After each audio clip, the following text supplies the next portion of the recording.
नष्टप्रायेषु भद्रेषु नित्यं भागवत सेवया भागवते उत्तम श्लोके भक्तिर्भवतिर्नैष्टिकी ॐ अज्ञानतिमिरन्धस्य ज्ञानाञ्जनशलाकया चक्षुरुन्मिलितं येन तस्मै श्रीगुरुवे नमः। जय श्री कृष्ण चैतन्य प्रभु नित्यानंद श्री अद्वैत गदाधर श्रीवासादि गौर भक्तवृंद। हरे Krishna Krishna Krishna Hare Hare Hare Ram Ram Ram Hare Hare.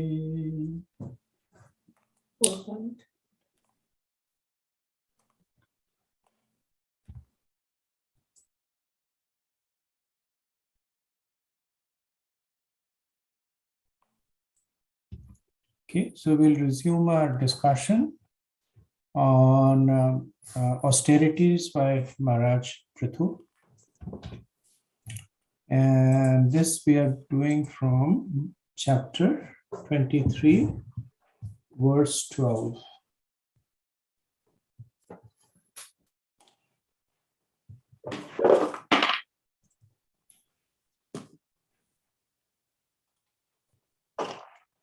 Chinanayadi adhigatatmagati nirhas tattatyaje chinnad idam vayunena yena tavanna yoga gatipiryatirapramato yavad gadagrajo katha swaratim nakurya. When he became completely free from the conception of bodily life, Maharaj Prithu realized Lord Krishna sitting in everyone's heart as a Paramatma. Being thus able to get all instruction from him, he gave up all other practices of yoga and jnana. He was not even interested in the perfection of the yoga and jnana systems, for he thoroughly realized that devotional service to Krishna is the ultimate goal of life, and that unless the yogis and the jnanis become attached to Krishna Kacha, narrations about Krishna, their illusions concerning existence can never be dispelled.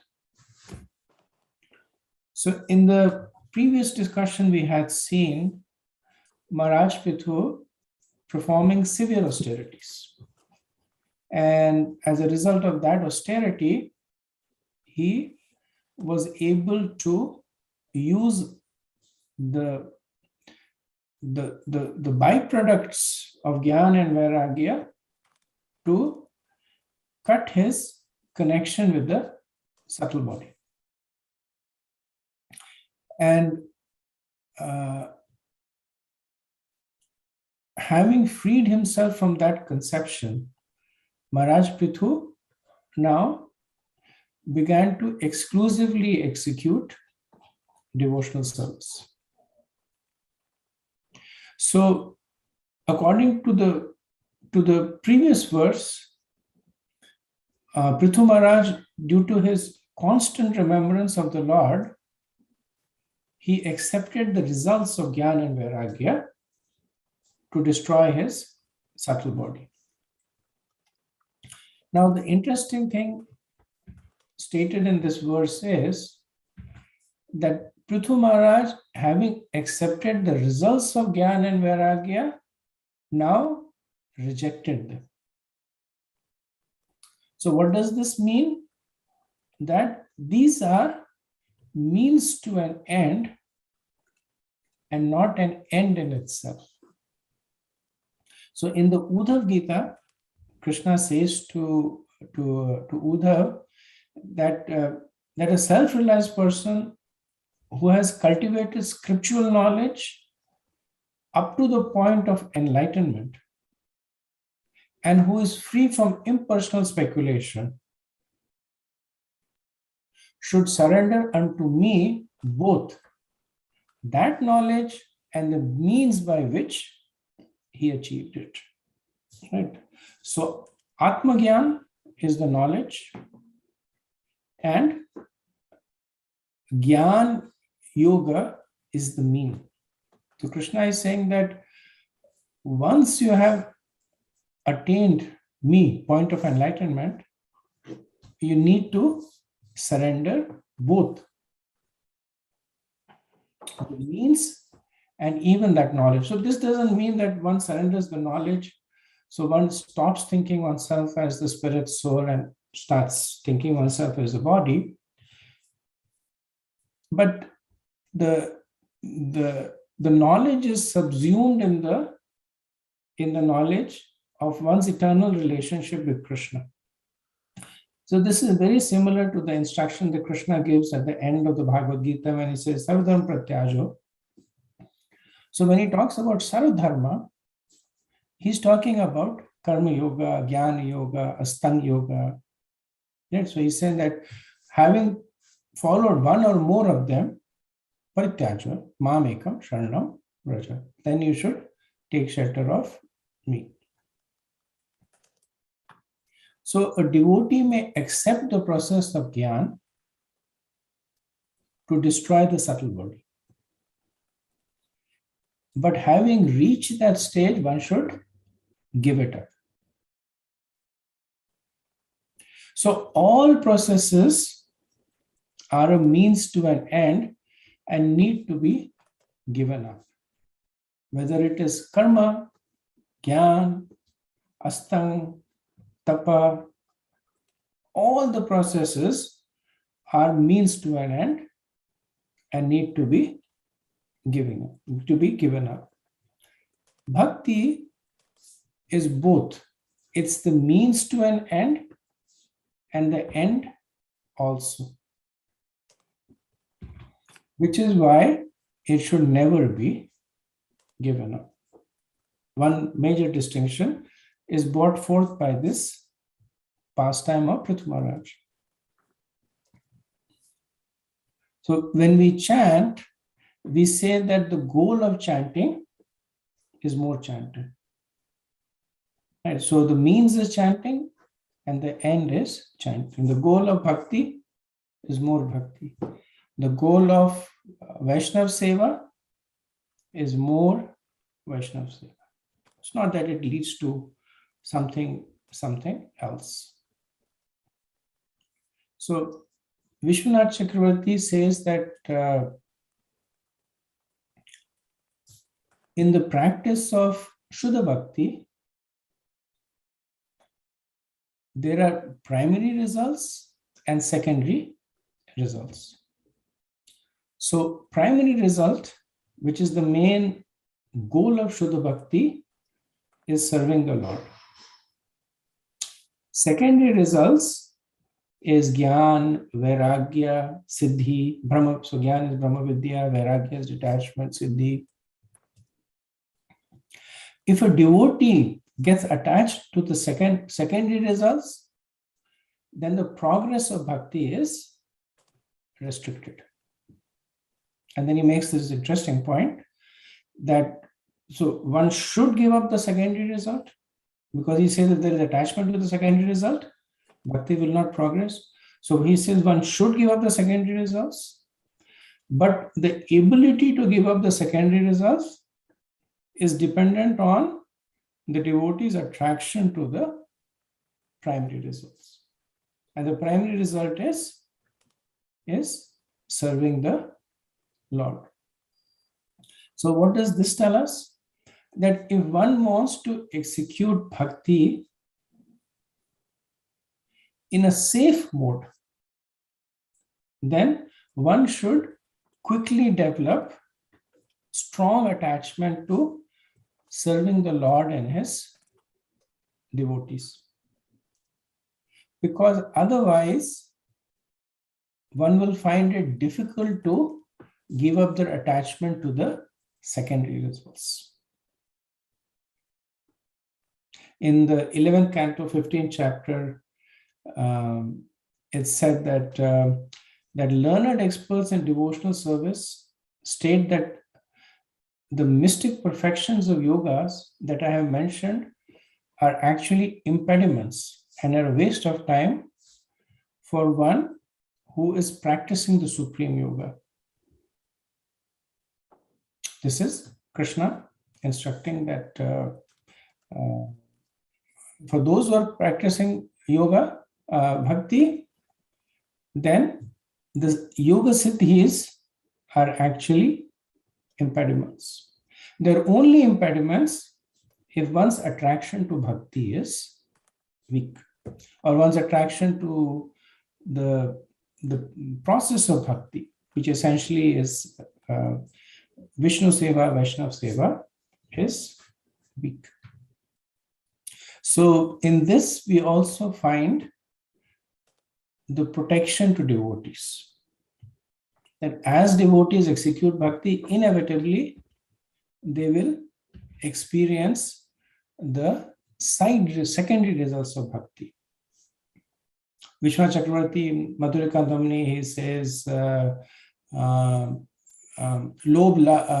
he says,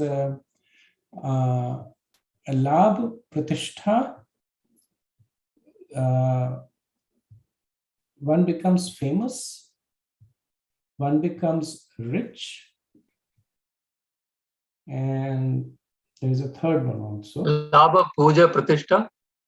Labhas, thank you. I was saying Lobh, Labh, and one becomes worshipable, right? So these are the more manifest secondary results that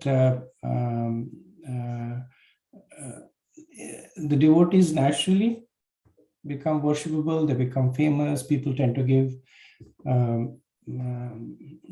donations to them. If one gets attracted with that, one's bhakti is spoiled. Similar is talked over here, but more in terms of causal. That one develops gyan, one with knowledge, one develops renunciation, one develops the siddhis. And because of that, the person becomes famous.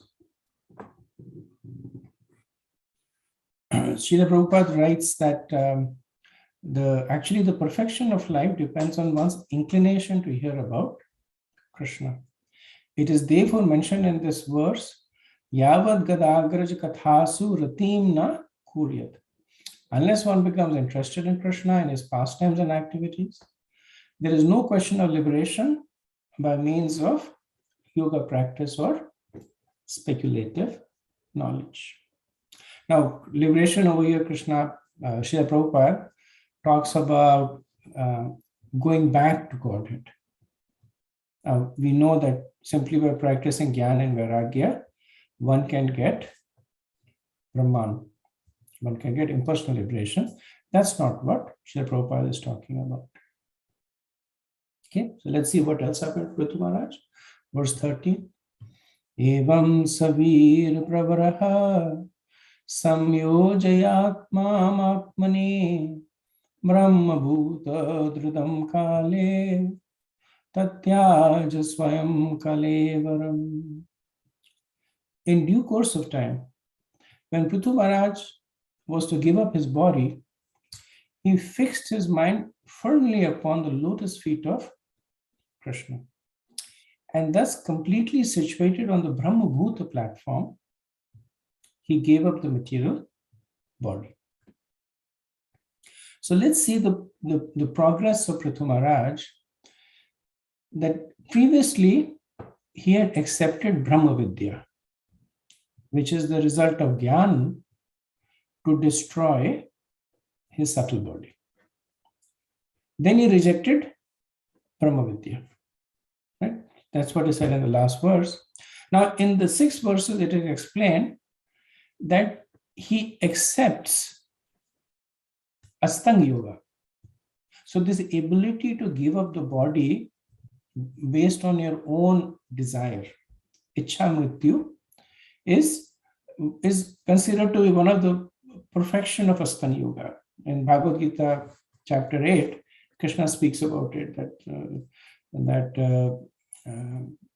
the advanced yogi, the Yoga Ruda, who's on the Yoga Ruda platform, he finds an auspicious time.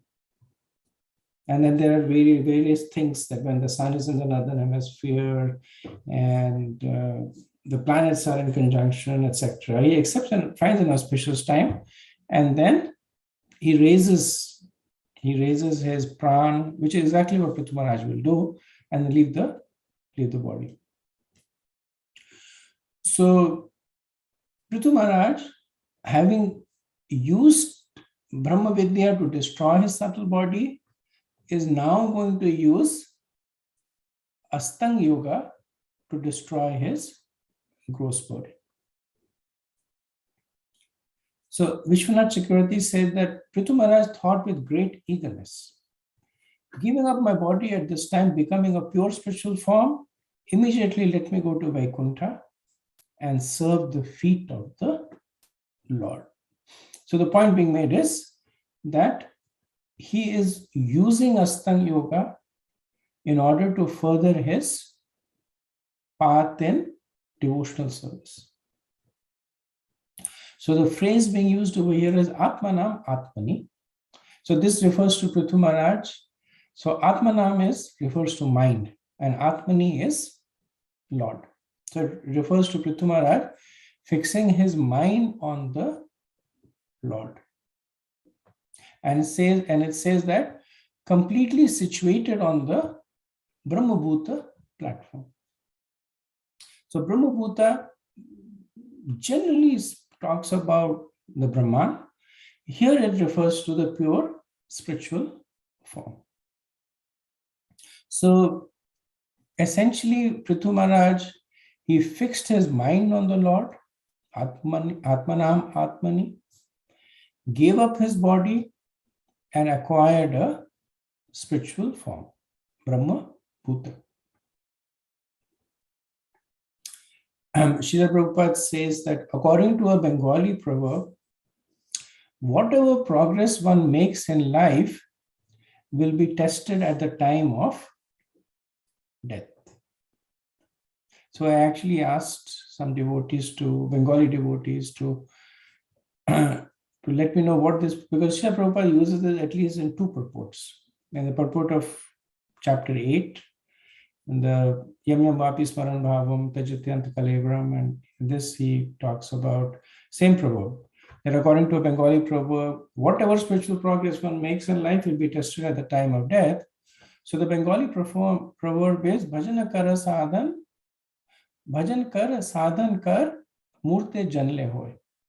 That whatever bhajan, worship or sadhana, spiritual practices one has performed throughout his life are tested at the moment of death.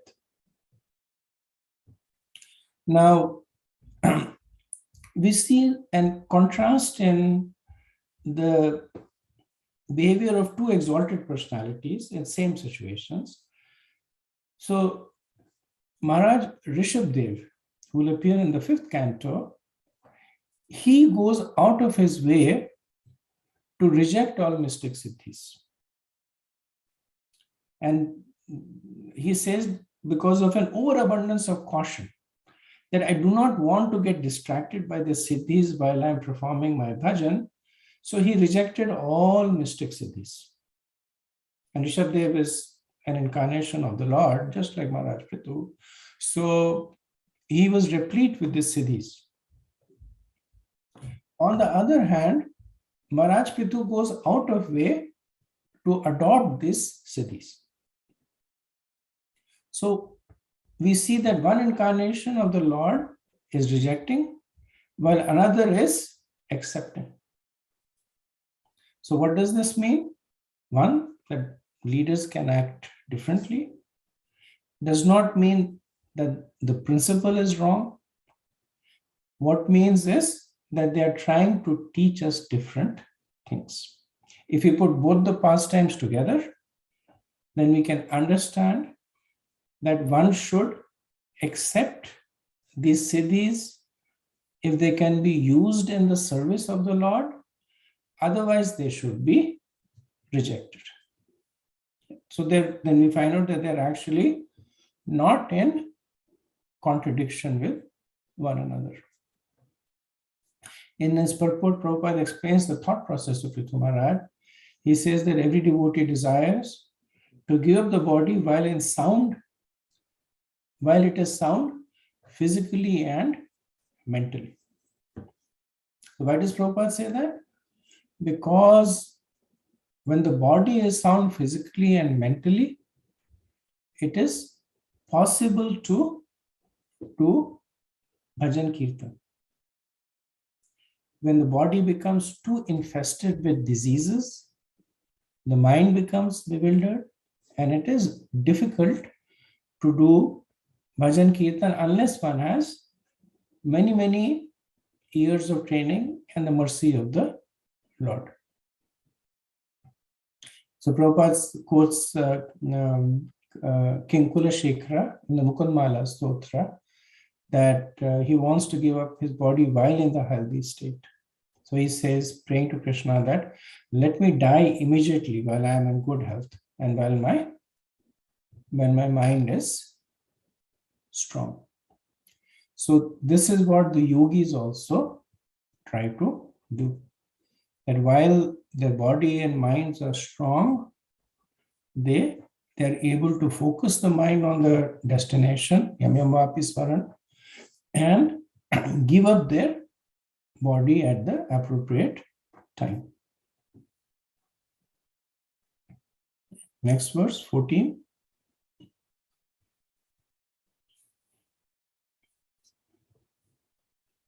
Sampidya payum prashnibhyam vayum utsarayan chanahe nabhyam koshtish avasthapya hridura shirshani. When Maharaj Prithu practiced a particular yogic sitting posture, he blocked the door of his anus with his ankles, pressed his right and left calves, and generally raised his life air upward, passing it on to the circle of his navel, up to his heart and throat, and finally pushed it upward to the central position between the eyebrows.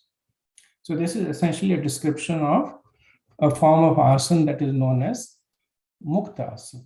So Prabhupada says that the aim of this particular system of asana known as mukta asana is to attain success in Kundali chakra.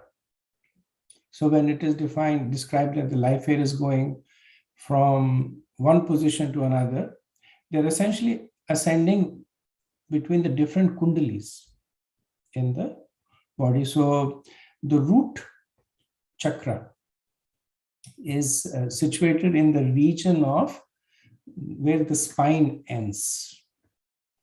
And from there, the life air is raised. So the root chakra is known as Mooladhara chakra. And Prabhupada says from the Mooladhara to a Swadhisthana chakra, then the Manipur chakra, then the Anhat chakra, Vishuddha chakra, then to the Agya chakra, and then the Agya chakra, which is located between the two eyebrows. From there, it penetrates the Brahmarandhar, which is the crown chakra, or at the top of the head. So the Brahmarandhar chakra is considered to be always open. The other chakras are in different state of being closed. For the yogis, they are more open. For those who are more conditioned, the chakras are more closed. But the Brahmarandhar chakra is always considered to be open. That is why when elders give benediction, then they rub the palm of their hand at the top of the head, because that's where the Brahmarandhar chakra is. And because it's always open, the energy flows in from there.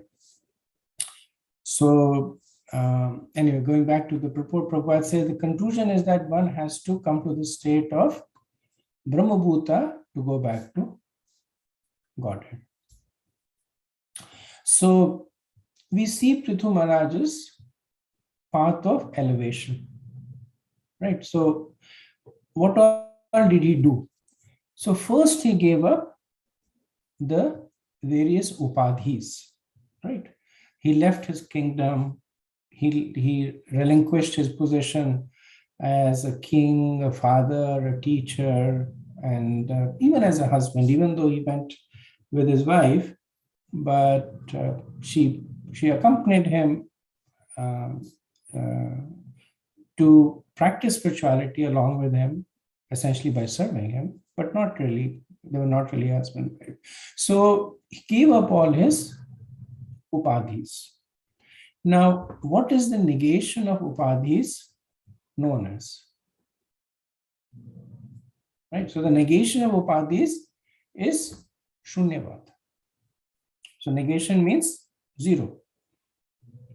That naham vipra, nacha narpati. So I'm not this, I'm not. So this is shunyavad. Right? So first Prithu Maharaj followed the process of shunyavad, which means that the devotee uses this as a means to an end. The problem with the Shunyavadi is that they use it as an end in itself, right? So for them, their path terminates over there, right? That's why they are called Shunyavadi, the Buddhist, basically. But the devotees also go through Shunyavadi. They also negate all their material identities. That's exactly what the Buddhists do. They negate all their material identities, right? But they stop over there. What the devotees do is, after negating the material identities, or while negating the material identities, they establish a spiritual identity. So Prithu Maharaj first went to the stage of Shunyavad. He negated his identities. Then after that, he used the Brahmabhuta platform to come on the stage of Brahman. What is this? This is Brahmavad, right? That's what Brahmavads do. That after breaking the material identity, they begin to see themselves as spiritual beings. So after Shunyavad, he practiced Brahmavad. Now, the problem with the Brahmavadis is that they stop at that point. That this is my goal. Prithu Maharaj continued further. He used the Brahmavad stage as a platform into entering into his final spiritual identity. And that essentially is the completion of the Bhakti Marg. So these other paths that are given, they are all supporting angas of Bhakti, as is demonstrated by Prithu Maharaj.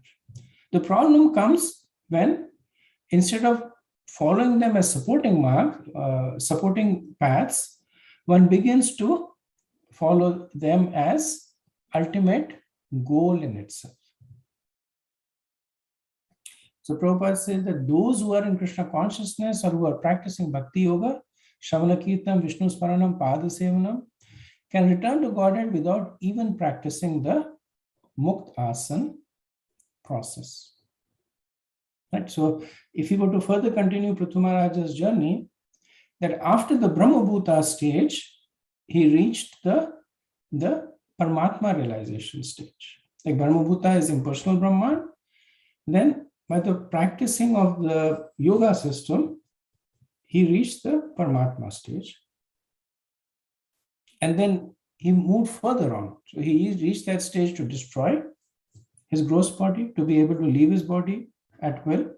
And then he further progressed to Bhakti.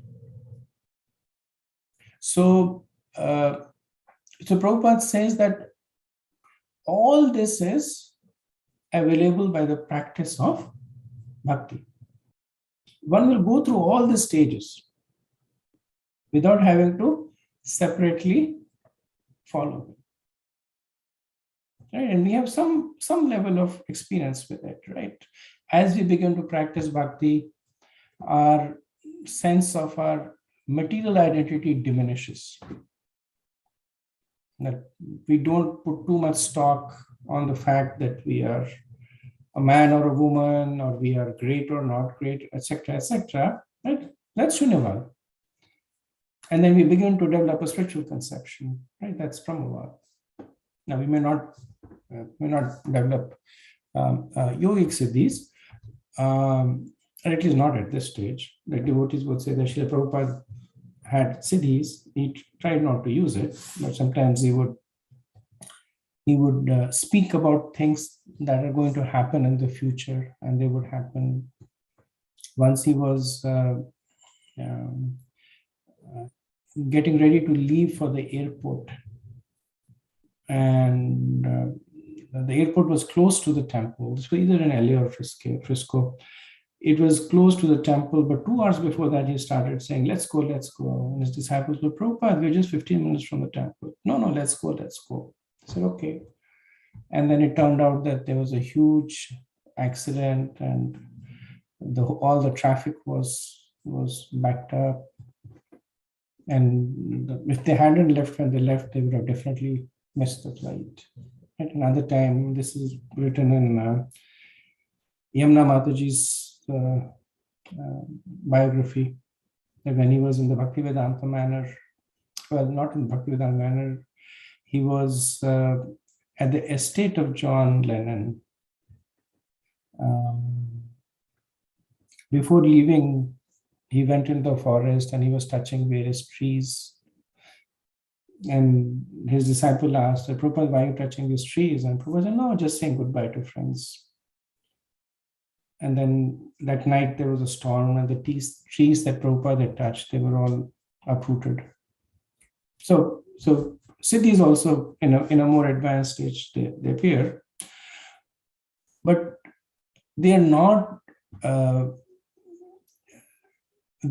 anything that the devotees are aspiring for. But if they appear, they are used in the service of Krishna. So Prabhupada quotes this verse, which he actually quotes quite a few times in this pastime, Amchuvi Bicharana, Bhakti Yogena Sevata, Sagunan Samakirtan, Brahmabhuyaya Kalpate. That the Bhakti Yogi is situated on the Brahmabhuta platform, Brahmabhuyaya Kalpate. And if a devotee is able to continue on the Brahmabhuta platform, he enters the spiritual sky automatically after death.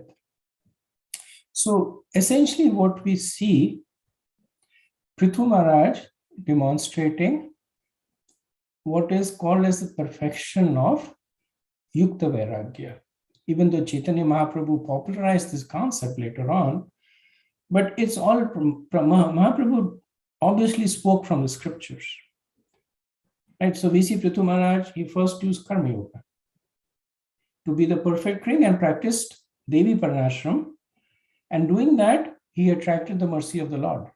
Lord Vishnu personally came, Lord Brahma came, and Sanat Kumar came. At that time, he was essentially playing the role of a pious king. So he first practiced Karma Yoga. He then practiced Jnana Yoga in order to reach the Brahmabhuta platform and destroy his subtle body. He then practiced Astanga Yoga to develop siddhis and give up his body at his own will. Ultimately, he took help of Bhakti to go back to Godhead.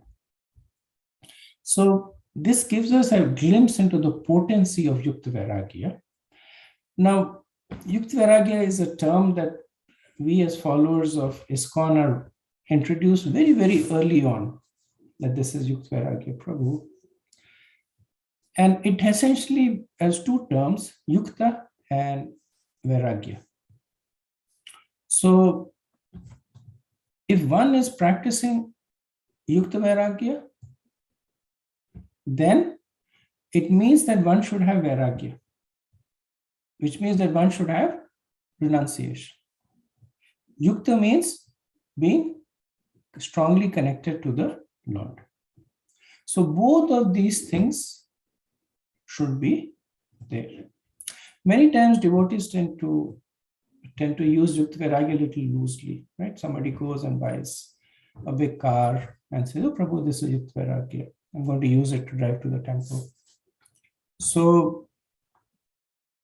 if it is Yukta Vairagya, then it means that the person has to be completely detached from the car. So whether the car is good or bad, it's attracting the attention, is giving the person prestige, it is immaterial, right? So there has to be complete detachment.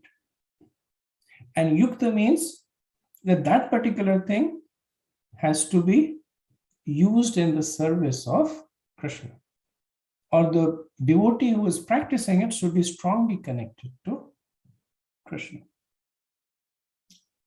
So what normally goes as yukta vairagya is actually early stages of karma yoga. That there is some detachment between the person, but the yukta may not be very strong, and the vairagya may also not be very strong. Like the person wanted a good car, he wanted something that people would notice. I'm driving this Tesla or this Mercedes, right? So he wanted that car. So the vairagya is diminished.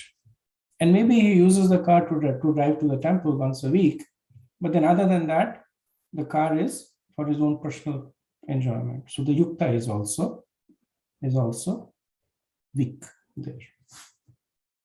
So not to say that we should not aspire just because it is difficult, but they say that that worse than truth is falsity, and worse than falsity is falsity that is masquerading as truth. Right? Because if there is a falsity, then you know it's a falsity. Right? So you may be still doing it, but you know it's falsity. But if it is masquerading as truth, like if I get an expensive car and I know I'm getting, and deep within me, I know I'm getting it because I have a strong desire to be appreciated for the car, or I have attraction to the comfort of the car, but then it's masquerading as yukta vairagya, right? So then there is no drive for the person to remediate that mentality, to be introspective about it. It just festers in there. Okay, we'll do a couple of more verses and pause for discussion. Ucharpayam stutam urdhni karmane vashya nihaspraha vayom vayukshitav kayam tejasya yujat. In this way, Prithu Maharaj gradually raised his air of life up to the hole in the skull, whereupon he lost all desire for material existence. Gradually, he merged his air of life into the totality of air. His body with the totality of body, and the fire within the body with the totality of fire. So the verse talks about air, earth, and fire. So essentially, these are the pancha, amongst the pancha mahabhutas. So just like there is a pot that contains air, and when the pot is broken, then the air combines with the air around. So same thing, Prithu Maharaj, he is decomposing his material body into the constituent bhutas, and the bhutas are returning to the totality of the bhutas. So Prabhupada has an interesting purport, and he addresses in the purport one of the points that people sometimes wonder about, that what is the destination of the Brahmavadis? Now, not the Mayavadis. So Mayavadis, they simply get repeated birth and death, right? They simply circle in this life. Prabhupada talks about the genuine Brahmavadis or the impersonalists. So he says that when the living entity gives up the material coverings, he remains a spirit soul. This spirit soul must enter into the spiritual sky to merge into the Brahman effulgence. So that is the destination of the Brahmavadis, that they must enter into the spiritual sky because they have no material connection anymore. So they enter into the Brahman effulgence. Then he says, unfortunately, unless the living entity has information of the spiritual world and the Vaikunthas, there is a 99.9% chance of his falling down again into material existence. So when the soul enters into the Brahman, there is no birth and death over there, because birth and death are attributes of the material covering.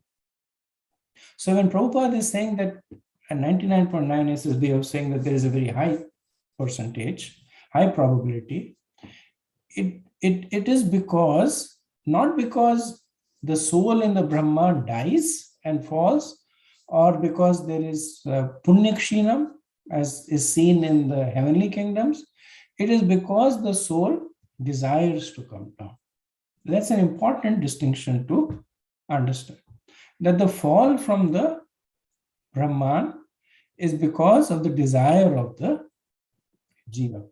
If the jiva does not desire, he can stay in the Brahman for eternity. Or if the jiva so desires, Prabhupada said there is small chance of being promoted to the spiritual planet for Brahman effulgence, or from the Brahman effulgence. So he says that there is a small chance that they can enter into the Vaikuntha region. Prabhupada does not explain how this happens, but in another discussion on Sarga and Visarga, it is explained that Sadashiv, who is the source of Lord Shiva, who is an expansion of Lord Vishnu. So Sadashiv, he resides in the Brahman effulgence. And there he gives shelter to the impersonalists. And he preaches the cult of Bhakti over there. So those who take shelter of Sadashiv, they get attracted to Bhakti, they begin to perform devotional service, they develop a desire to go back to Vaikuntha or to Golok. They can ascend from the Brahmajyoti. But Prabhupada says there's a very small percentage that happens. Then further, Prabhupada says the Brahmajyoti is considered by impersonalists to be without variety, and the Buddhists considered to be void. In either case, when one accepts the spiritual sky as being without variety or void, there is no spiritual bliss which is enjoyed in Vaikuntha or Krishna Loka. In the absence of this enjoyment, the soul gradually feels the attraction to enjoy a life of bliss. And not having any information on Krishna Loka or Vaikuntha naturally falls down to material activities in order to enjoy material varieties. So why do most of them fall down? Because the nature of the soul is to enjoy Sachitananda Vigraha, right? They want to enjoy. In the Brahma Jyoti, there is no opportunity to enjoy. They have no experience or knowledge of Vaikuntha or Krishna Loka, but they have knowledge of the material world because they came from the material world. So seeking the same enjoyment, they fall down. Okay. Prabhupada also writes about this in Bhagavad Gita 8:24, purport on this. And in Bhagavatam 10th canto, 2nd chapter, verse 32, Lord Brahma explains that all elevated positions other than those that take shelter of the lotus feet of the Lord are considered to be temporary. So he says they fall down from the position of imagined superiority because they have no regard for your lotus feet. Brahma speaking to Lord Vishnu here, right? So Prabhupada is giving us a little bit of an insight into the destination of the followers of different paths and what happens to them subsequently. Later on, we'll also see that Prabhupada explains that the Shunyavadis, they don't actually enter the Brahma Jyoti. And he explains why and where there. So this chapter is interesting in understanding the destination of the other paths. Okay, we'll do one more verse. Kanyakashi toye yatha sthanam vibhagashaha shitim ambasi tattejasya ado vayu nabhasyamum. In this way, according to the different positions of the various parts of the body, Prithu Maharaj merged the whole of his senses with the sky.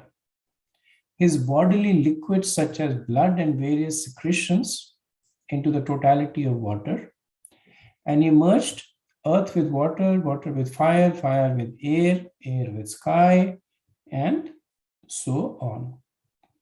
So between the two verses, previous and this verse, all the 5 elements are mentioned. And as Prithu Maharaj is meditating on the destruction of this Panchamahabhuta, what remains is Atma, separate from the body. And what we see over here is essentially a reverse of the process that we saw during the creation of the material world. So there we see, this is in the 2nd canto, 15th chapter, we saw that how from subtle elements, the gross elements appeared. And when the destruction happens, the opposite happens, that the gross elements merge and disappear in the subtle elements, right? And this kind of destruction only happens when at an individual level, when the soul achieves spiritual platform. So Prabhupada says that yathasthanam vibhagashaha, the words indicate that one should know the process of creation and should meditate upon the creation process inversely and thus become free from material contamination. Right, so if you go back, we discussed this in the 2nd canto,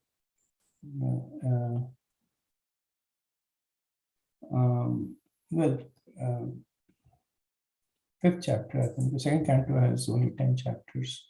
So we discussed this in the 2nd canto. We also discussed in the 3rd canto, 26th chapter, that there is there is the primary creation, Prakrit Srishti, that happens before the birth of Brahma. That is done by Mahavishnu. And then corresponding to that is the Mahapralay or the Prakrit Pralay that happens at the end of the life of Brahma. Then there is Naimitik Srishti. This is the secondary creation of the body that is done by Brahma as part of his daily creation. And there is Naimitik Pralay that happens at the end of Brahma's day, when the gross body of the living entities, and this is up to Dhruvalok, are destroyed. And then there is Nitya Srishti. Nitya Srishti is eternal creation that is going on by the combination of the living entities amongst themselves. So they are constantly combining, and through sex they are producing different offsprings. That is Nitya Srishti. And Nitya Pralaya is when, due to one's own action, one's body is destroyed by karma. Right? So these are the three kinds of Srishti and Pralaya. What we are witnessing over here is called Atyantik Pralaya. Atyantik Pralaya is the complete destruction, because it goes even to the point of before Mahavishnu creates the universe. Because when Mahavishnu is creating the universe, the conditioned souls are already there. But Atyantik Pralaya, it reverses the fall of the jiva into the material world, which is even before Mahavishnu begins his Srishti. So that is why it is known as Atyantik. Atyantik means complete or absolute. So that's why it is known as Atyantik Pralaya, which is what Prithu Maharaj is going through. Okay, so I'll pause here and see if we have any discussion.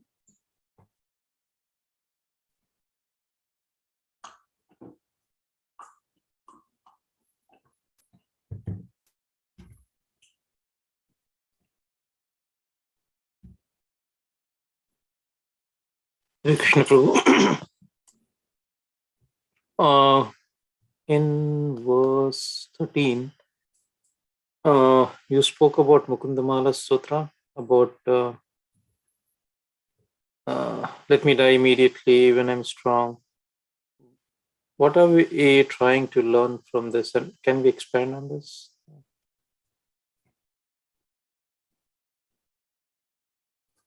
Am I audible? Hello? Yeah. No, sorry, Prabhu, I was just thinking about your question. So the apparent message is obvious, right? I don't think you're asking about that. The apparent message is, let me die when I'm strong. I think what you're asking is that, should the devotees be aspiring to die when they are young? Yeah. What is the takeaway for us here?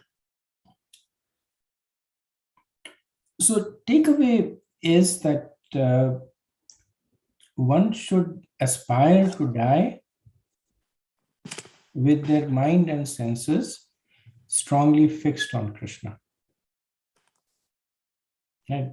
It's not that, so Maharaj Kulashekara is aspiring to die when he's young because his mind and senses are already fixed on Krishna. So out of humility, he is saying that maybe later on I will not be able to fix them, so let me die. But it's not the age that is the factor over here. It's the state that now my mind and senses are fully fixed on Krishna. Now I am ready to go back to leave this body. If you flip it around, then the aspiration of the devotees is that let my mind and senses be fixed on Krishna by the time I am destined to die.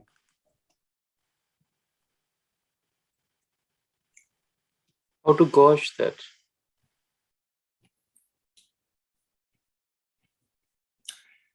So Prabhupada would give slightly different answers to this question. Some of them were simple heuristics. He would say that how attached are you to chanting? Yeah. How attached are you to following the instructions of your guru? Right. So these are empirical things that could be evaluated. And at the root of it, there is the more philosophical understanding, the Sarvapadi Vinirmukta, that do I consider myself free of all the material designations? Do I aspire to always serve the Lord and his devotees? So these are the more subtle transformations that that happen. So they all kind of culminate in a few things, at least that is applicable for our situation. They culminate in a few things. Most prominent of it being Krishna Katha and Krishna Sangha. That do we enjoy Krishna Katha, hearing and speaking and hearing pastimes of Krishna and his devotees? And do we enjoy the association of devotees? Right? It culminates in these two things, which are essentially the composite of so many other realizations. Thank you. Thank you. Prabhu, this seems to be a very organic way of like leaving the body, like in terms of like, I mean, everything is like going back to its original state, I guess. Like the subtle body is going back, and the body is getting decomposed. I'm wondering, like, what would be, how would the subtle body be if somebody is going back home, back to Godhead without this process? Like, how will the subtle body be decomposed, I guess? Process is essentially the same, that one destroys the gross body at the time of death. The elements of the gross body, they return back to their original nature. Prithu Maharaj, because of his advancement, even when he was living, was able to destroy his subtle body. In Sanatana Goswami's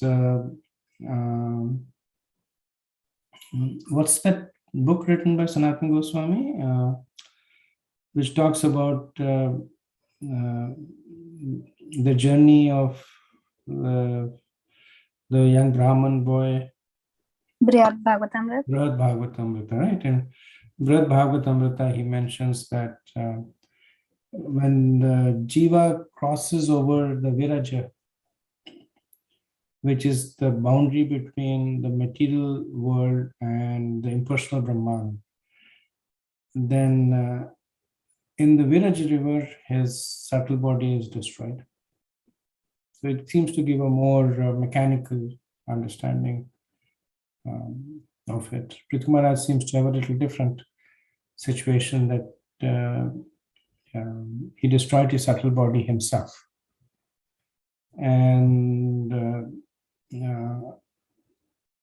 I do not know, it's not spoken in any of the purports, whether the devotees follow the path of Prithu Maharaj and when they're advanced enough, they destroy their own subtle body, or if the subtle body is destroyed for them on the journey back to Vaikuntha.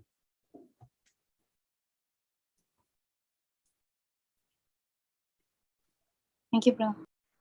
Oh, one thing is not very clear, is that after destroying the subtle body, Prithu Maharaj is fixing his mind on the lotus feet of Supreme Lord.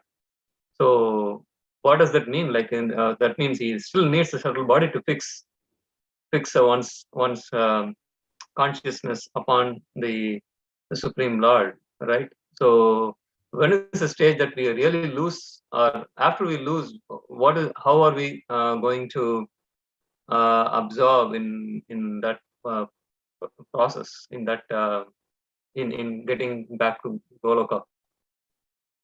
So everything that is there in the gross and the subtle body is a covering of the spiritual body, right? So we have senses, the spiritual body has senses, we have mind intelligence and false ego. Spiritual body has mind intelligence and true ego. So it's not that without the subtle body, the spiritual body becomes mindless or senseless, right? It just means that he was using his spiritual senses, he was using his spiritual mind, his spiritual intelligence. And that essentially is also the process of bhakti, that one begins to connect more to one's spiritual senses. One begins to connect more to the spiritual mind and intelligence. Okay, Prabhu. Thank you. Thank you very much. Okay, so let me move on. Also wanted to let you know that I've sent the question back of the summative exams to Prem Kishore Prabhu. They are for the first two cantos, and that's all that are available right now. Atul Krishna Prabhu was saying that the others are in the process of being drafted. But it's a good start.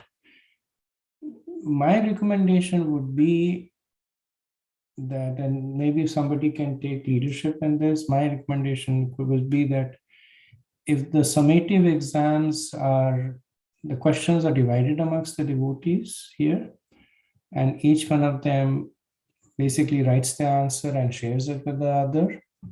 So at the end of it, we would have essentially an answer key to the sum. Because if you look at it, how will you prepare for the exam individually? That each one of you will take the question, write the answers, and then that would be your way to answer it when the exam comes.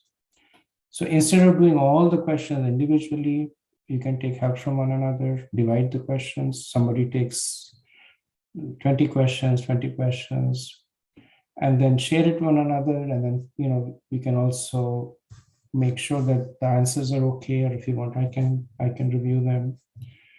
And that way you have the answer key to the whole summative exam, and that can help you in the preparation. Just a suggestion.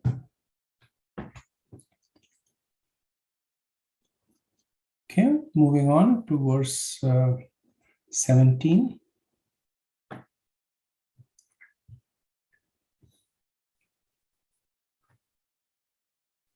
Indriyeshu manastani tanmatreshu yato bhadvam bhutadina munyutkrishya mahatyatmani sandade. He amalgamated the mind with the senses and the senses with the sense objects according to their respective position. And he also amalgamated the material ego with the total material energy, Mahatattva. Right? So if you think back to the process of creation, there was the Pradhan, then Pradhan being acted upon by the mode of goodness becomes Mahatattva.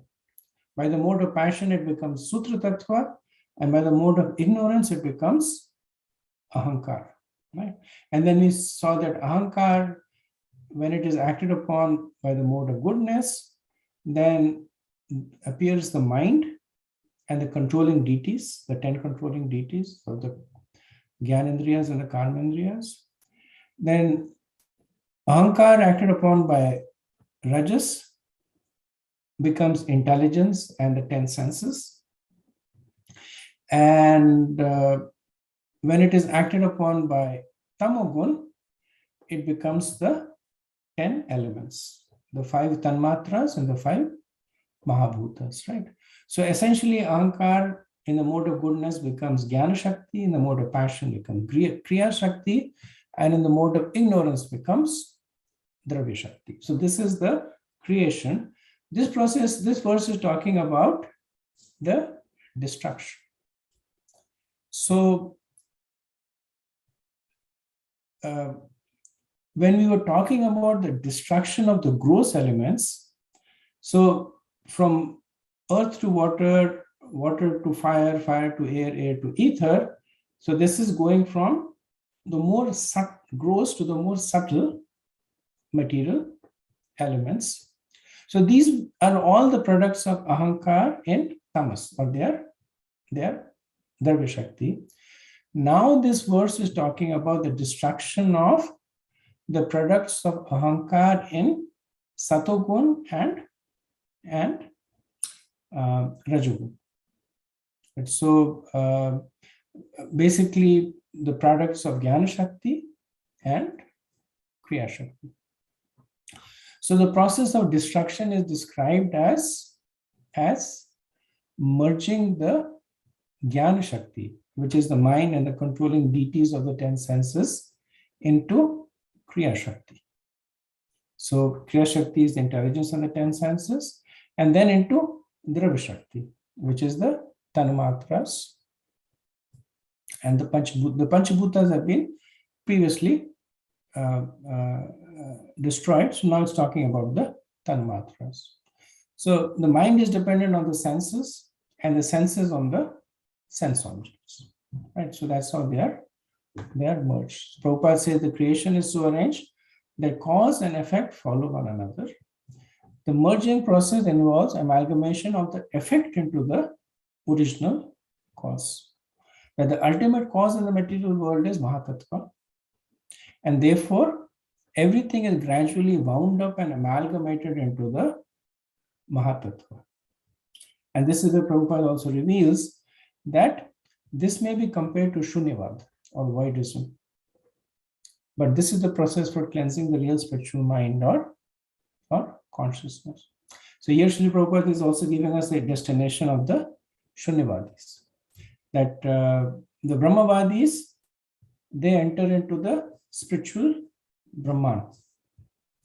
The Shunyavadi, their destination is the Mahatattva. So prior to the Mahatattva is the Pradhan. But we know that in the Pradhan, there is no Jiva. Right? Pradhan is completely inert. Only when the Pradhan is agitated by the Jiva and the Kala Shakti, that it becomes Mahatattva. So the destination of the Shunyavadi is the Mahatattva. So Prabhupada is also explaining that this is a valid process used by the transcendentalists, like Prithu Maharaj, like he's going back to the Mahatattva, right? So initially we saw that how Prithu Maharaj was using Shunyavad, Brahmavad, and then ultimately Bhakti, right? So this is his destination back to Shunyavad, but it's an intermediate step for him. And he does not stop over here.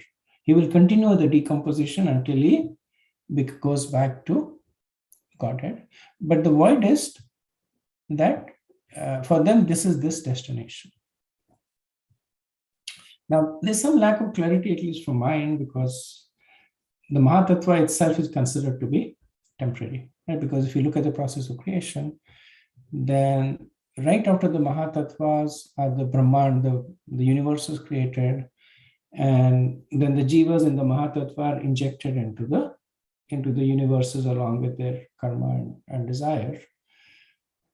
But maybe if the cycle is going eternally, then there is always a Mahatattva. That part I didn't really understand. But Prabhupada does reveal that the Shunyavadis end up in the Mahatattva. Okay, verse 18.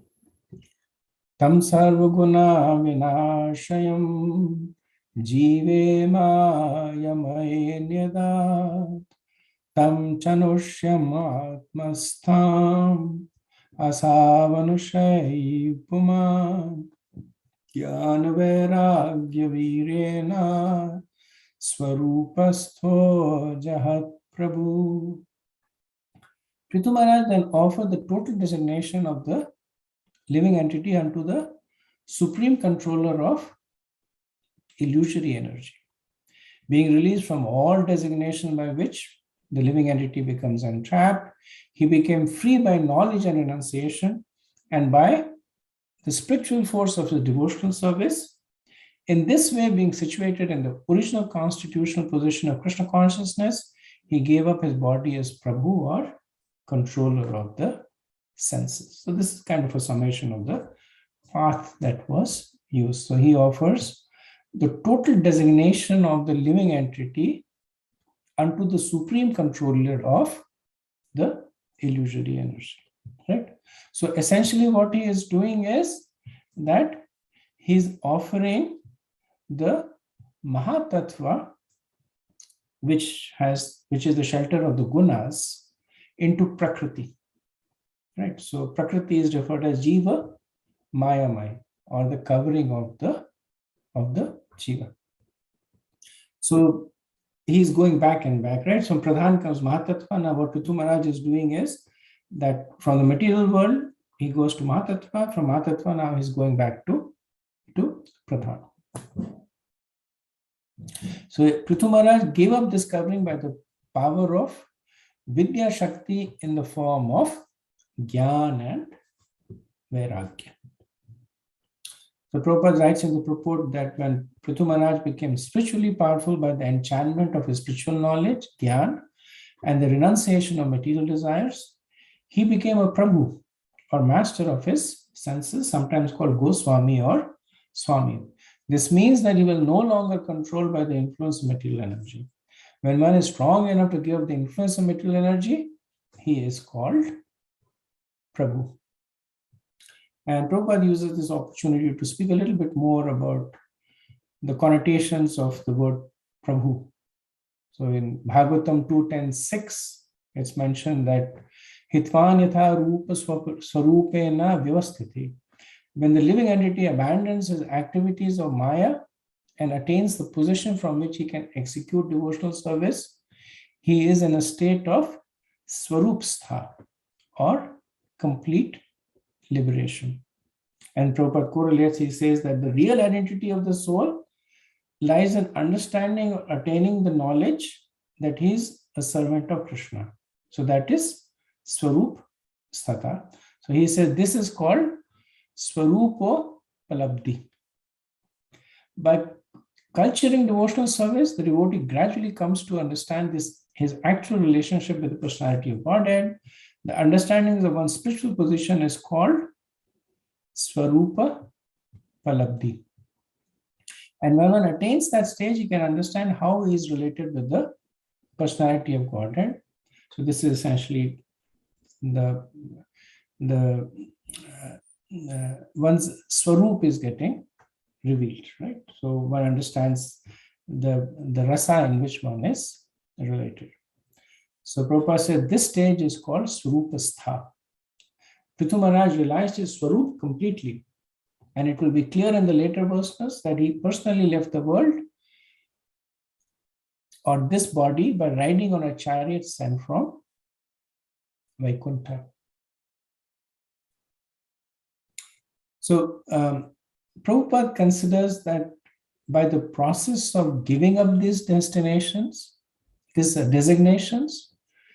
Prithu Maharaj reached the position of Prabhu and Swarupastha. Vishwanath Chakravarti, he considers that Prithu Maharaj was already in the position of Swarupastha and Prabhu. So Vishwanath Chakravarti says that Prithu gave up these coverings by Gyan and Vairagya while actually being situated in the present body as an associate of the Lord, which was obtained through bhakti. He is called Prabhu because he was capable of giving up this coverings. Previously in verse 11, it is said that he had destroyed his subtle body, a cause of doubt. He again underwent the process detailed here, like grinding that which has already been ground.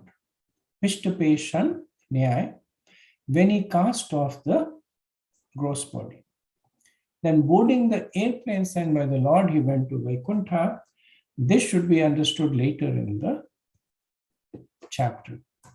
Right? So Prabhupada explains both perspectives. So he also, later on in the purport, Prabhupada also expands on what Vishwanath Chakravarti has said. He says that Prithu Maharaj, although a Shaktivesh incarnation, behaved exactly as a devotee in order to achieve the position of a Prabhu. Furthermore, Swarupstha means complete liberation. As it is said in Bhagavatam 2.10.6, that when the living entity abandons the activities of Maya, then he is in the stage of Swarupstha. So the way we reconcile these two is Prithu Maharaj was always liberated, but he went through the motion of being liberated to demonstrate to others. So like Vishnu Chakravarti is saying is that he never had a subtle body, but he went through the process of giving up a subtle body that he did not have to show to others how to give it up. He was always situated Swarupstha, but he went through the process again to demonstrate to others. So because Prithu Maharaj went through the process is being explained by the acharyas, right? So they are not negating it. They're not saying, well, Prithu did not need the process, so don't worry about it. We need it. He may not need it, but we need it, which is why Prithu Maharaj went through the process.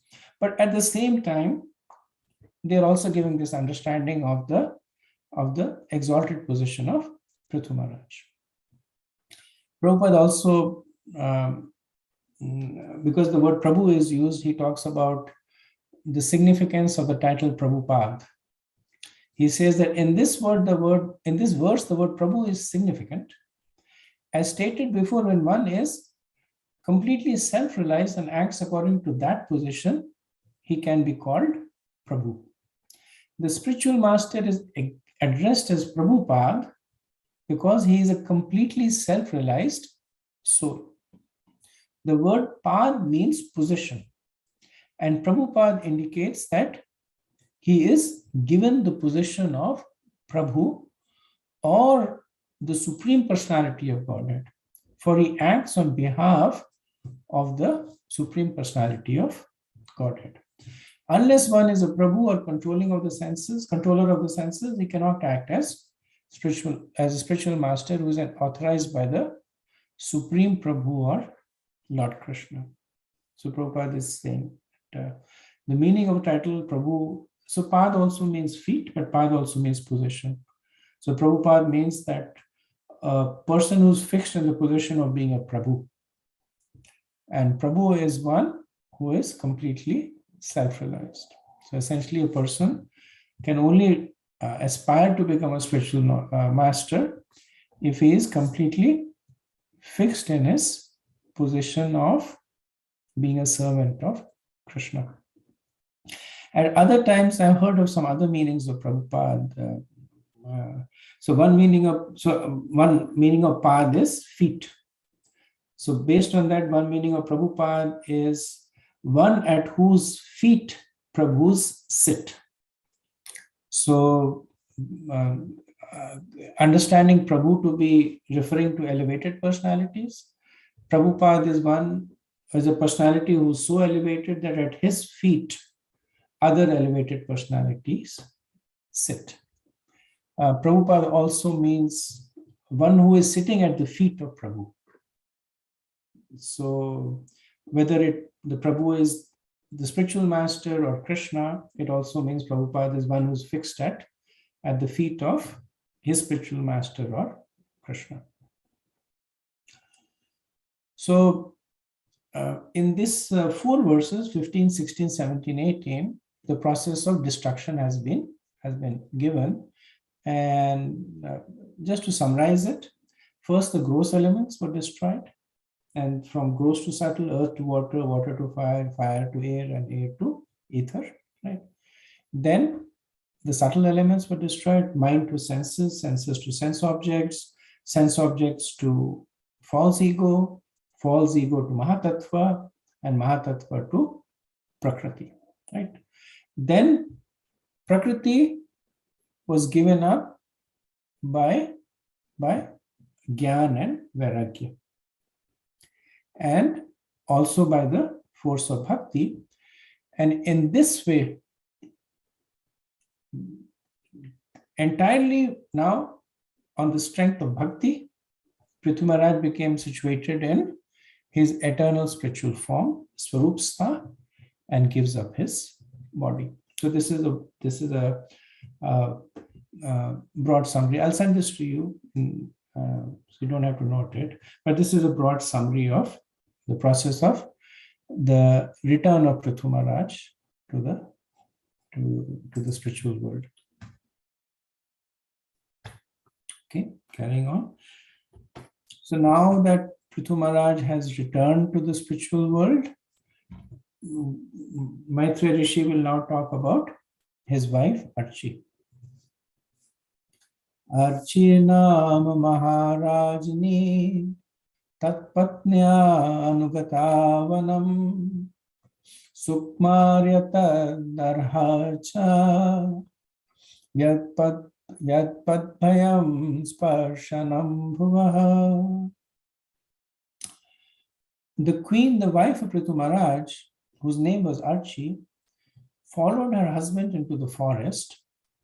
Since she was a queen, her body was very delicate. And although she did not deserve to live in the forest, she voluntarily touched her lotus feet to the ground. So 4 verses, 19 to 22, we'll see how Archi performs what did Archi do? So in the previous verse, 18, Prithu Maharaj has left his body and gone back to Vaikuntha. Now, Maitreya is describing what did Archi do. So Prabhupada glorifies Archi as the ideal wife who voluntarily accepted difficulties to follow the path of her husband. And he gives the example of other exalted ladies like Sita Devi, who followed Lord Ram, and Gandhari, who accepted blindness just because her husband could not see. So such queens also instructed the general people by showing them how to become a chaste wife and follow the husband in every stage of life.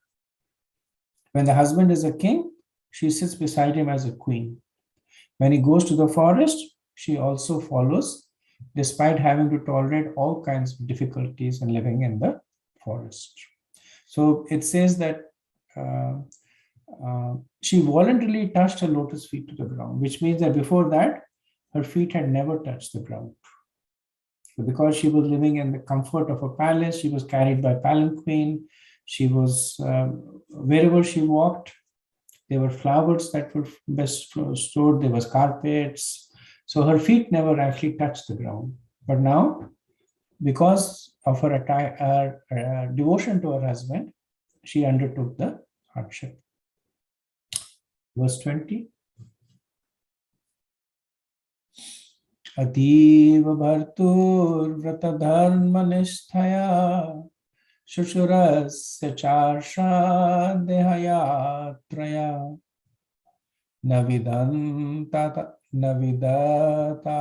navidatartim parikshita pisa preyas karsparshan mananivritah. Although she was not accustomed to such difficulties, Queen Archi followed her husband in the regulative principle of living in the forest like great sages. She lay down on the ground and ate only fruits, flowers, and leaves. And because she was not fit for these activities, she became frail and thin. Yet, because of the pleasure she derived in serving her husband, she did not feel any difficulties. So Prabhupada says that the word Bhratrur Vrata Dharma Nishtaya indicates that a woman's duty or religious principle is to serve her husband in all conditions. In Vedic civilization, a man is taught from the beginning of his life to become a brahmachari, then an ideal grasta, then a vanaprastha, then sannyasi. And the wife is taught just to follow the husband strictly in all conditions of life. So Prabhupada, some of the points Prabhupada makes is that Archi was never used to such discomforts. She voluntarily went to the forest. She performed many of the same austerities as her husband was performing. Because of these austerities, her body became frail. However, she was blissful because she considered them as a privilege. So she was not unhappy because of being subjected to the austerities, but she was actually happy because she was enjoying the honor of serving her exalted husband. And Vishwanath Chakravarti says that Archie was blissful by the respect Prithu Maharaj gave her and the touch of his hand while doing service. So touch of a hand is another way of saying affection. Not that there is any sexual component in it, but both. Archie became the object of Prithu Maharaj's respect and affection because of the sincerity with which she was executing her duties as a wife. So Srila Prabhupada makes this interesting point that it is actually only voluntary service that leads to empowerment by the superior. If a service is done involuntary, then it does not attract the same kind of empowerment. So devotional service is defined as transcendental voluntary service to the Lord. Right? When it is said that Yayatma Suprasiddhyati. So Suprasiddhyati means happy. Happy means voluntary. It's not done under any kind of compulsions or any kind of expectations, but it is done voluntarily. So Prabhupada says the Lord is defined as, Prabhupada doesn't, so this is one of the points made, that the Lord is described as Ananya Chodita, that one who is ordered only by the self, which means because there's nobody to order the Lord, so he's Ananya Chodita. The same mood is manifested when pure devotional service is executed. That means the only impulse for bhakti is from the jiva himself. In the final analysis, when the jiva performs bhakti because it is satisfying to him, not because he's been ordered by the guru, not because he intellectually understands that bhakti is the process for perfection, not because he's experiencing some bliss out of bhakti, right? So these are all impetuses in the earlier stage of bhakti. But in the final analysis, there is only one impetus to the bhakti, which is the jiva himself, that I am voluntarily performing it. And this voluntary performance comes when there is genuine gratitude in the jiva towards the Lord and his devotees and the guru. The gratitude then fills the person with the desire, not compulsion. The gratitude fills with desire, right? So it's said that gratitude develops in 3 successive steps. First step is acknowledgement, that I acknowledge that I have a debt of gratitude with you, right? Which is like saying thank you. Second stage is meditation, which means that you mean the thank you when you say it. And the third stage is reciprocating, which is living the thank you. So living the thank you is that you are actually reciprocating the debt of gratitude with the guru, devotees, and Krishna. So Prabhupada also makes this point that the wife should follow the husband into the various ashrams. So the training of the men is that they execute their ashrams perfectly, and the training of the women is that they serve the men perfectly in the various ashrams. So how do the women serve the men in the brahmachari ashram? By not being a source of distraction for them. Because in brahmachari ashram, celibacy is important. And understanding that at that stage, the senses are strong. If the women make themselves more and more available to the men, understanding that the men are weak, they will fall. So that's the service they do in the brahmachari ashram. In the grahastha ashram, they serve the men by being, as Kashyap Muni speaks to Diti, as being the fortress which keeps out the attacks of Maya, as being the shelter of the desires of the husband. In the vanaprasth, the woman goes not as a wife, but as an associate, and helps the husband perform austerities while performing austerities.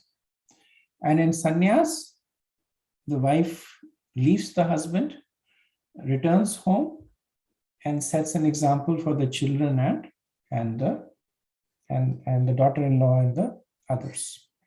Prabhupada gives the example of Vishnu Priya, that when Chaitanya Mahaprabhu took sannyas, then Vishnu Priya also started living a life of extreme austerity. And the example that he gives is that, at least in the purport here, he says that for every round that she chanted, she kept aside 1 grain of rice. And at the end of the day, she would eat only that much rice as many rounds she chanted. Which means if she chanted 16 rounds, then she had only 16 grains of rice. She chanted 64 rounds, 64 grains of rice. At another place I heard it was that for every mantra that she chanted, she kept a grain of rice. So I'm not sure which is which. I didn't have time to investigate. And unfortunately, I lost track of time. My apologies. So I'm going to stop over here and see if there is any discussion on the points that we spoke.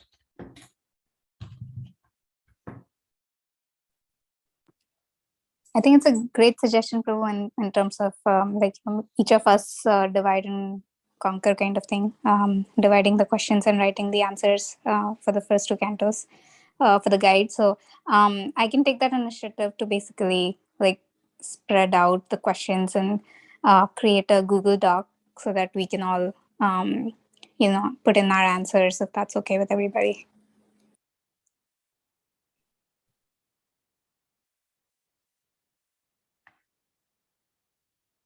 Nobody is saying anything, so not sure. Yeah, we can start out with that, Prabhu, Achita. Okay. We'll see how that. Yeah, I'll just put everybody's names and then I'll list down the questions under their names so that feel free to change your questions as well. But at least I'll get something started. Thank you. And there's so there are different flavors of question, right? So like it said that the final exam, there are some questions that require more.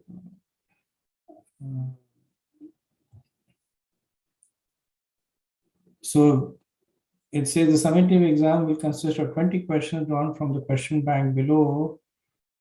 You will answer 8 questions of around 3 to 4 paragraphs each, approximately 300 words. The exam should be completed in 4 hours.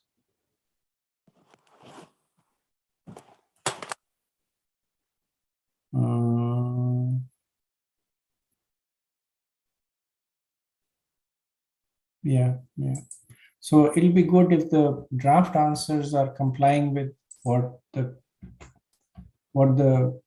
expectation of the question is. So one should write only as much as is expected, so that answer becomes cogent to the other devotees also. Yeah. So like 3 paragraphs, right? You said 3. 3 paragraphs, about 400 words, let's say. Words. Yeah. 300 to 400 words.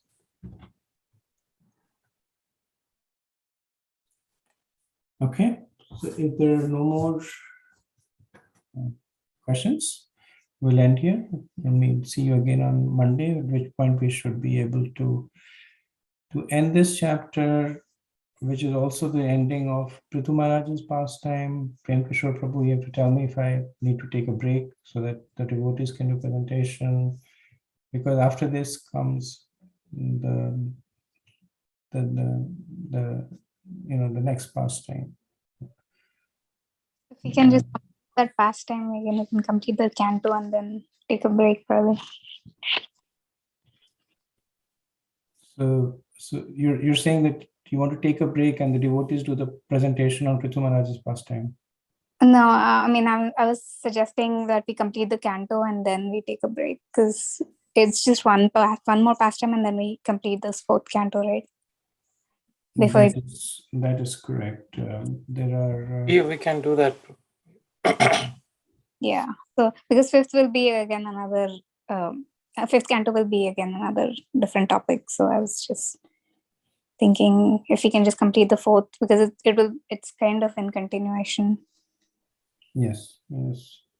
So next will be the Rudra Gita. Yeah. So we'll start on that after we finish this. Okay. Thank you. Thank you. Vanchakalpatarubhyascha kripa sindhubhya eva cha patitanam pavanebhyo vaishnavebhyo namo namah. Anantapurti Vaishnavrinda ki jai, Srila Prabhupada ki jai. Hi, Gaur Premanand. Also, one thing I wanted to say is that when you develop the answer to this question banks, I would ask you to keep it amongst yourself. So I think once you get your certification, we can think. But for now, I would ask you to just keep it amongst this sangha. Okay. Sure. Yeah, I'll just share it with the group, the Google Doc, so that only those who have the link can have the access. Okay, that'd be good. Okay, thank you. Hare Krishna. Hare Krishna.